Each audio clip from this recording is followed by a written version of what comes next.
ओम श्री गणेशाय नमः। आप सभी का हमारे चैनल आध्यात्मिक सागर में हार्दिक स्वागत है। आज आप सुनेंगे बुधवार को गणेश जी की दो कथाएं। एक गांव में एक सेठ और सेठानी रहते थे। वे बहुत ही धार्मिक प्रवृत्ति के थे और वे गणेश जी के अनन्य भक्त थे। वे दोनों बिना चूके हर बुधवार को गणेश जी का व्रत रखते थे और शाम को ब्राह्मणों को भोजन कराने के बाद अपना व्रत खोलते थे। सेठ जी का काफी बड़ा परिवार था। वे सब आपस में बड़े प्यार और भाईचारे से रहते थे, लेकिन सेठानी और सेठ की कोई संतान नहीं थी। इस विषय पर परिवार और गांव के लोग आपस में बहुत बातें किया करते थे। सभी लोग सेठानी को बांझ बुलाते थे। ये सभी बातें सुनकर सेठ और सेठानी बहुत दुखी होते थे। एक बुधवार के दिन सेठ और सेठानी भगवान गणेश जी की पूजा संपन्न करा के मंदिर से बाहर आ रहे थे। तभी उन्हें सीढ़ियों पर एक छोटा सा बच्चा अकेले बैठा हुआ दिखा। बालक को देखते ही दोनों उसके पास गए और पूछा कि तुम्हारे माता पिता कहाँ हैं? लेकिन बच्चे ने अभी तक ठीक से बोलना नहीं सीखा था, इसलिए वह बोल ही नहीं पाया। पर दोनों सेठ और सेठानी बच्चे के पास शाम तक बैठे रहे।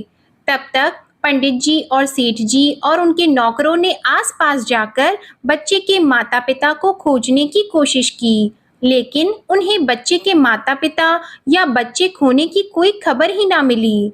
फिर पंडित जी ने सेठ और सेठानी को वह बच्चा अपने घर ले जाने के लिए कह दिया।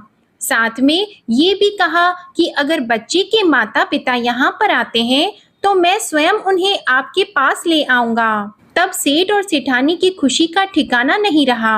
वे दोनों खुशी खुशी उस नन्हे बालक को अपने साथ घर लेके गए। सेठानी ने बच्चे का नाम अपने आराध्य भगवान श्री गणेश जी के नाम पर गणेश रख दिया और बड़े ही प्यार और दुलार से उसका पालन और पोषण करने लगे।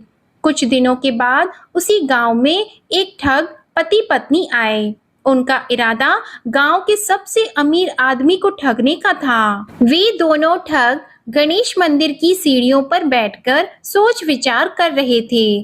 तभी वहां पर पंडित जी आ गए और गांव में अनजान लोगों के दिखते ही उनसे पूछा कि क्या आपका बच्चा खो गया है?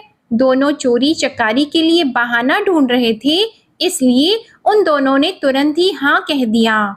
तब पंडित जी ने कहा कि चिंता की कोई बात नहीं है, आपका बच्चा एक सेठ जी के घर पर पल रहा है। पंडित जी उन दोनों ठग को सेठ जी के घर पर ले गए। गणेश के माता पिता आ गए हैं, यह खबर सुनकर सेठ और सेठानी बहुत दुखी हुए। सेठ जी ने उन दोनों पति और पत्नी को एक रात के लिए अपने अतिथि गृह में ठहराया। अब वह दोनों ठग सिर्फ मौके की फिराक में ही थे। उसी रात सभी लोग सो जाने के बाद वे ठग एक एक करके सभी कमरों की तलाशी करने लगे। फिर वे दोनों तिजोरी वाले कमरे में पहुंच गए।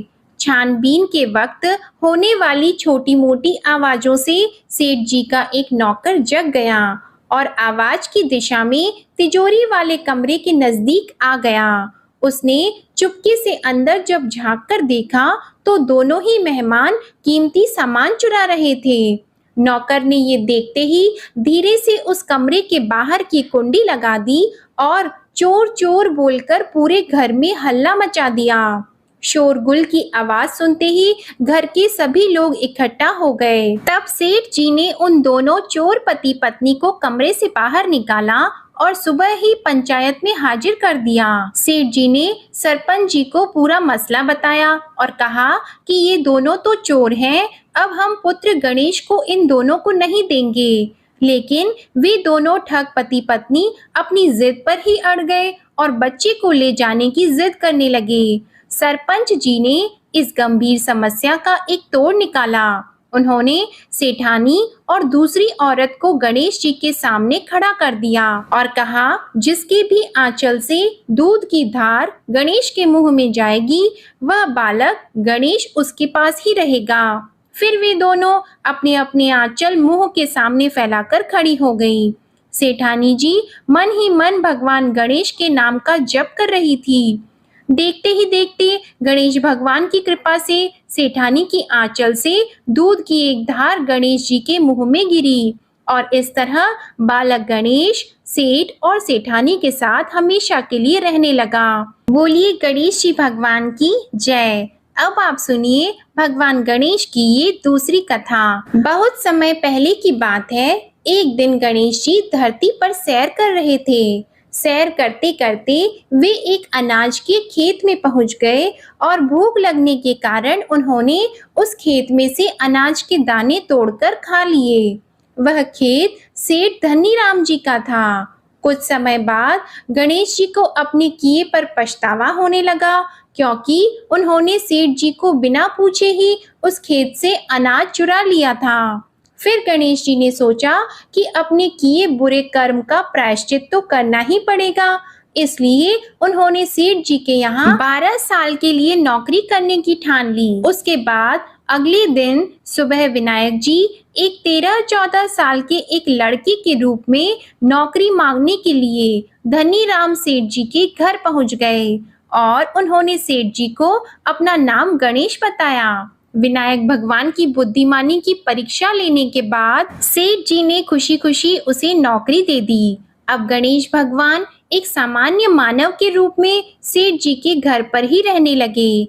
एक दिन सेठ जी की पत्नी शाम के समय घर का काम खत्म करने के बाद राख से हाथ धोने जा रही थी। यह देखकर गणेश जी ने सेठानी जी के हाथ पकड़कर जबरदस्ती मिट्टी से हाथ धुलवा दिए। गणेश जी की इस हरकत से सेठानी जी बहुत गुस्सा हुई और उन्होंने सेठ जी के कमरे में जाकर गणेश की शिकायत कर दी। सेठानी की सब बातें सुनने के बाद सेठ धनीराम ने गणेश को बुलाया और इस हरकत का कारण पूछा।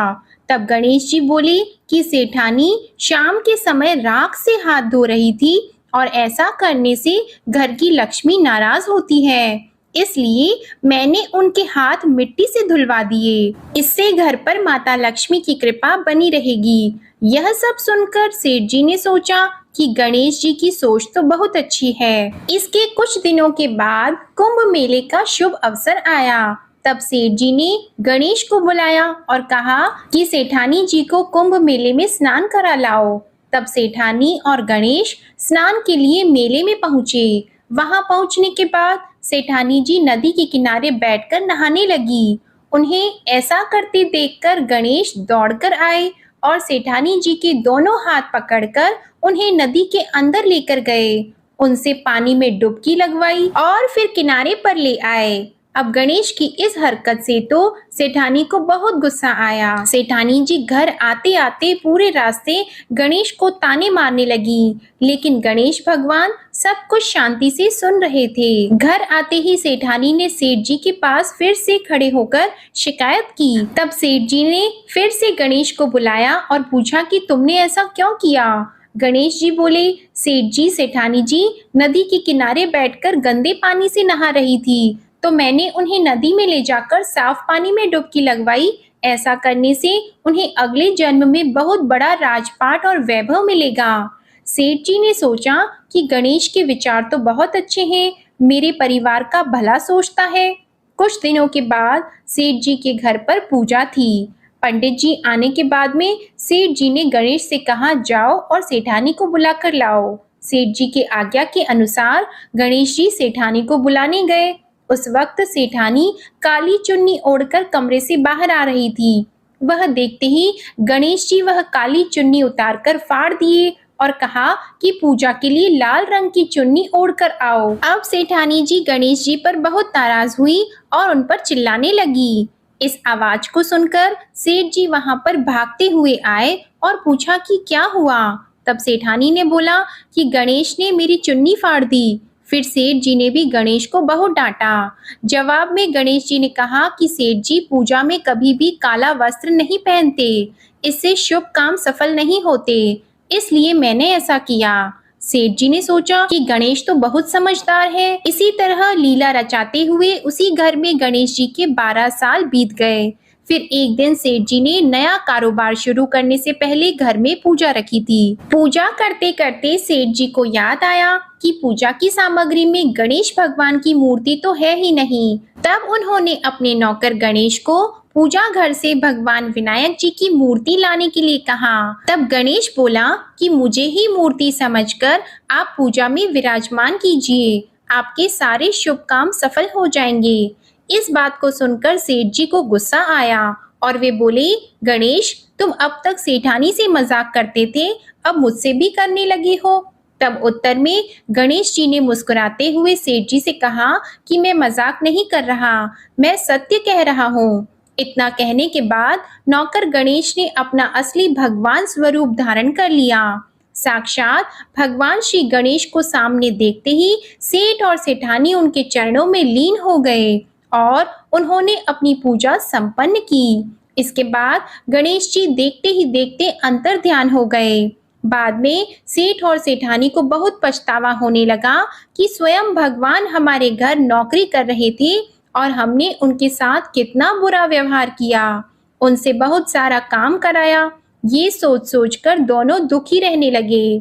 फिर उसी रात सेठ और सेठानी के सपने में भगवान गणेश प्रकट हुए और उन्हें समझाया कि मैंने 12 साल पहले तुम्हारे खेत से अनाज के दाने बिना पूछे तोड़ लिए थे और उसी कर्म का दोष दूर करने के लिए मैं 12 साल से तुम्हारे घर नौकरी किया।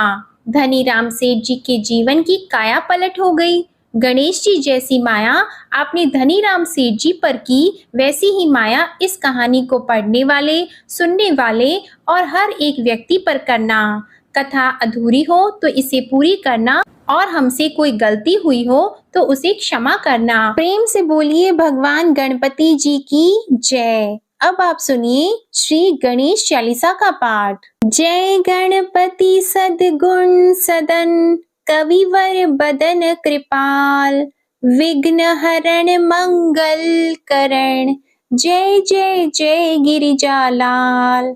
जय जय जय गणपति गणराजू, मंगल भरण करण शुभ काजू। जय जगबदन सदन सुखदाता, विश्व विनायक बुद्धि विधाता। वक्रतुंड शुचि शुंड सुहावना, तिलक त्रिपुंड भाल मन भावन। राजत मणि मुक्तन उर्माला, स्वर्ण मुकुट शिर नयन विशाला। पुस्तक पाणि कुठार त्रिशूलम, मोदक भोग सुगंधित फूलम। सुंदर पीतांबर तन साजित, चरण पादुका मुनि मन राजित। धनि शिव सुवन षडानन भ्राता, गौरी लालन विश्व विख्याता। रीति सेति तव चंवर सुधारी, मूषक वाहन सोहत द्वारी। कहो जन्म शुभ कथा तुम्हारी, अति शुचि पावन मंगलकारी। एक समय गिरिराज कुमारी, पुत्र हेतु तप कीन्हा भारी। भयो यज्ञ जब पूर्ण अनूपा, तब पहुँचियो तुम धरि द्विज रूपा। अतिथि जान के गौरी सुखारी, बहुविधि सेवा करी तुम्हारी। अति प्रसन्न हवे तुम वर दीन्हा, मातु पुत्र हित जो तप कीन्हा। मिलहि पुत्र तुहि बुद्धि विशाला, बिना गर्भ धारण यही काला। गणनायक गुण ज्ञान निधाना, पूजित प्रथम रूप भगवाना। अस कहीं अंतर ध्यान रूप होवे, पालना पर बालक स्वरूप होवे। बनी शिशु रोदन जब ही तुम ठाना, लखी मुख सुख नहीं गौरी समाना। सकल मगन सुख मंगल गावही, नाभते सुरन सुमन वर्षावही। शंभु उमा बहुदान लुटावही, सुर मुनि जत सुत देखन आवही। लखी अति आनंद मंगल साजा, देखन भी आए शनि राजा।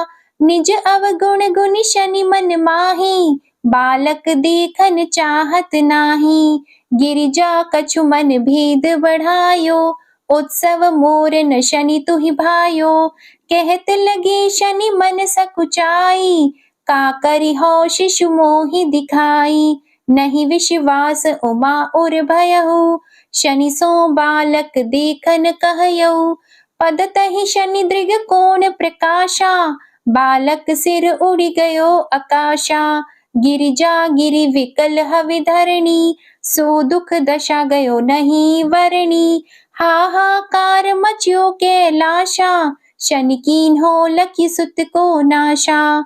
तुरत गरुड़ चढ़ी विष्णु सिधायो, काटी चक्र सो गज सिर लाई। बालक के धर ऊपर धारियो, प्राण मंत्र पढ़ि शंकर डारियो। नाम गणेश शंभु तब कीन्हे, प्रथम पूज बुद्धि निधि वर दीन्हे। बुद्धि परीक्षा जब शिव कीन्हा, पृथ्वी कर प्रदक्षिणा लीन्हा। चले षडानन भरमि भुलाई, रचि बैठ तुम बुद्धि उपाई। चरण मातु पितु के धर लीन्हे, तिनके साथ प्रदक्षिण कीन्हे। धनि गणेश कहि शिव हे हर्षि, नभते सुरन सुमन बहु बरसि। तुम्हारी महिमा बुद्धि बढ़ाई, शेष सहस मुख सके न गाई। मैं मतिहीन मलिन दुखहारी, करहु कौन विधि विनय तुम्हारी। भजत राम सुंदर प्रभु दासा, जग प्रयाग ककरा दुर्वासा। अब प्रभु दया दीना पर कीजे, अपनी शक्ति भक्ति कुछ दीजे। श्री गणेश यह चालीसा, पाठ करे कर ध्यान। नित नव मंगल ग्रह बसी, लहे जगत सम्मान। संबंध अपने सहस्त्र दश, ऋषि पंचमी दिनेश। पूर्ण चालीसा भयो, मंगल मूर्ति गणेश। श्री गणेश चालीसा समाप्त होती है। प्रेम से बोलिए भगवान श्री गणेश की जय। आपको ये कथा और चालीसा पसंद आए तो वीडियो को लाइक जरूर कीजिएगा, शेयर कीजिएगा, कमेंट में भगवान गणेश की जय लिखिएगा और चैनल को भी सब्सक्राइब कीजिएगा।